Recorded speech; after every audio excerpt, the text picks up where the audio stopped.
মধুপুরের এক জঙ্গলে বাস করত টুনি পাখি। প্রতিদিনের মতো সন্ধে লাগার একটু আগে টুনি চলে যেত মাঠে। ও গাবি, আর খেতে হবে না, একটু পরেই যে সন্ধে নেমে যাবে, চলো এখন বাড়ি। টুনি, তুমি আমার কত খেয়াল রাখো, ঠিক সন্ধে লাগার আগেই তুমি আমাকে নিতে চলে আসো। চলো চলো, এখন বাড়ি চলো। টুনি গাভীর পিঠে উঠে বসে। এভাবেই তারা প্রতিদিন বাসায় ফিরে আসে। খুব সকাল সকালই টুনির ঘুম ভাঙে। সকালে উঠেই টুনি আগে গাভীর দুধ দহন করে।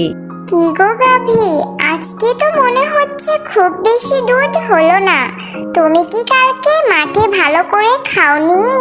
খেয়েছি গো টুনি, খেয়েছি, কিন্তু কালকে খুব একটা ভালো মানের ঘাস পাইনি, এই জন্যই মনে হয় আজকে দুধ বেশি হয়নি। তাহলে তুমি এখন যাও ওই দক্ষিণ দিকের মাঠে, ওখানে না ভালো ভালো মানের ঘাস পাওয়া যায়। আর আমি এই দুধগুলো ঘরে রেখে যাই জমিতে পানি দিতে। এবার তো ভালোভাবে বৃষ্টি হয়নি। টুনি দুধগুলো ঘরে রেখে বের হয়ে যায় জমির উদ্দেশ্যে। বহু বছর আগে টুনির স্বামী একটি পুকুরে ডুবে মারা যায়। এই একমাত্র জমি চাষ করে তার সংসার চালাতো। জমিতে পানি দেওয়া শেষ হলে টুনি বাড়িতে ফিরে আসে। কে কি করলো আমার এত বড় সর্বনাশ? সৃষ্টিকর্তা, তুমিই বলো আমার কি অপরাধ যে প্রতিদিন আমার সাথে এটা ঘটে। টুনির কান্না শুনে সেখানে পায়রা আসে। কি গো টুনি, তুমি এইভাবে কাঁদছো কেন? কি হয়েছে তোমার? দেখো না পায়রা ভাই, প্রতিদিন আমি দুধ দহন করে জমিতে পানি দিতে যাই, আর এসে দেখি কে আমার সব দুধ খেয়ে নেয়। আমি তো কোনোদিন কারো ক্ষতি করিনি, তাহলে কে আমার এত বড় ক্ষতি করলো? আমি জানি গো টুনি, জানি কে তোমার এত বড় ক্ষতি করেছে। কে পায়রা ভাই, কে? তুমি শুধু বলো, আমি তাকে উচিত শিক্ষা দেব।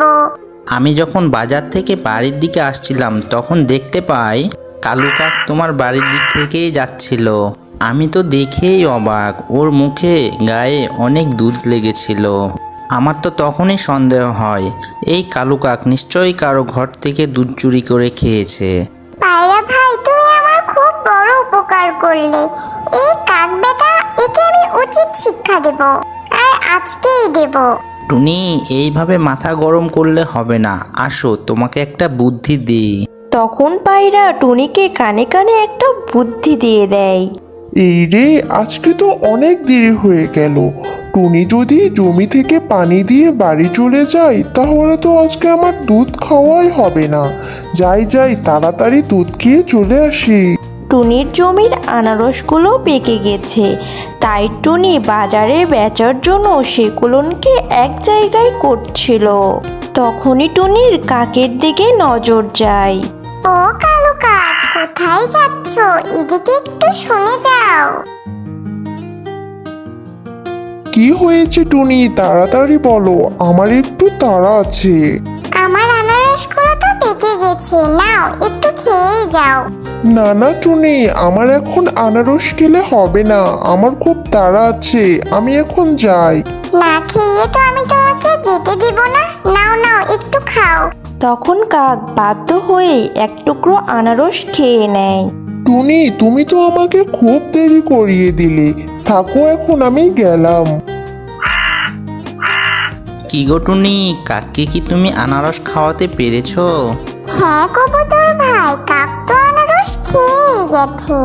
চলো টুনি চলো, তাড়াতাড়ি তোমার বাড়িতে চলো। আজকে পড়বে আসল চোর ধরা। পায়রা আর টুনি বাড়িতে এসে দেখে কাক তো দুধ খেয়ে মাটিতে লুটিয়ে পড়ে আছে। কালু কাক, তুই রোজ রোজ আমার দুধ খেলি, তাই তো আজ তুই আমার দুধ খেয়ে মরলি। দেখো টুনি দেখো, এইটাকেই বলে উচিত শাস্তি, যেমন কর্ম তেমন ফল। ঠিক বলেছ পায়রা ভাই, এটাই চোরের উপযুক্ত শাস্তি। বন্ধুরা, কখনোই তোমরা আনারস আর দুধ একসাথে খাবে না।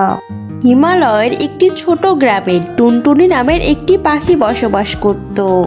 সে এতটাই গরিব ছিল যে তার পক্ষে 2 বেলার খাবার জোগাড় করাই কষ্ট হয়ে যেত। সে সেখানে একাই বসবাস করত। তার পরিবারের কেউ তার সাথে থাকতো না। তার স্বামী মারা গেছে অনেক আগে, আর তার 2 মেয়ে শহরে বাস করে। কি জানি আজকে কিছু খাবার বেঁচে আছে কিনা, দেখি একটু। টুনটুনি দেখলো একটু আটা আছে, সেটাই দিয়ে সে 2টা রুটি বানায়। যখন টুনটুনি রুটি বানিয়ে খেতে যাচ্ছিল তখনই সে দেখে বাইরে কাক আওয়াজ করছে, আর সে তখনই সেখানে বাইরে যায়।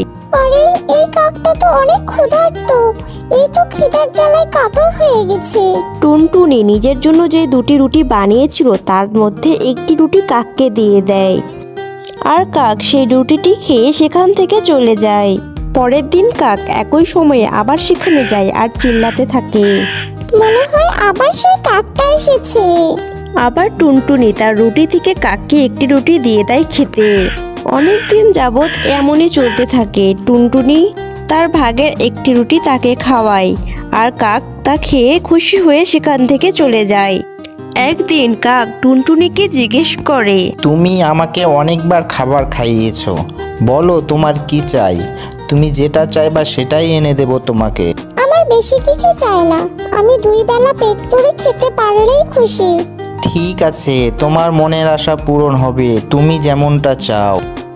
কাক টুনটুনির সকল প্রয়োজনীয় জিনিস এনে দিত। একদিন টুনটুনির গ্রামে অনেক বড় বন্যা আসে, যেখানে টুনটুনির বাসা ভেঙে ভেসে যায়। ইয়া আল্লাহ, এটা কি হয়ে গেল? আমি কোথায় থাকবো আর কোথায় খাবো? কিছুদিন থেকে কাক টুনটুনির কাছে আসে না, আর এদিকে 6 দিন ধরে না খেয়ে টুনটুনির অবস্থা অনেক খারাপ হয়ে যায়। 6 দিন পরে কাক টুনটুনির কাছে যায়, সেখানে গিয়ে দেখে টুনটুনির অবস্থা অনেক খারাপ। সে সেখান থেকে উঠতেও পারছে না, তার জীবনের শেষ সময় চলে এসেছে। টুনটুনি বলো তোমার শেষ ইচ্ছা কি, আমি সেটা পূরণ করব। আমি চাই তুমি আমার সন্তানকে শহর থেকে নিয়ে আসো, আমি তাদেরকে শেষবারের মতো দেখতে চাই। ঠিক আছে টুনি বোন, তাই হবে। কাক তার জাদু দিয়ে দেখে তারা 2 জন কোথায় আছে।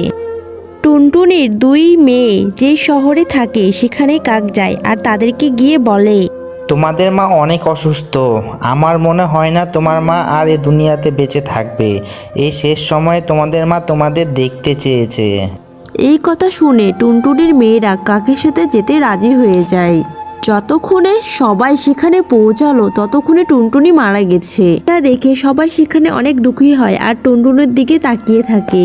না, এটা হতে পারে না, টুনটুনির আমি শেষ ইচ্ছা পূরণ করতে পারলাম না।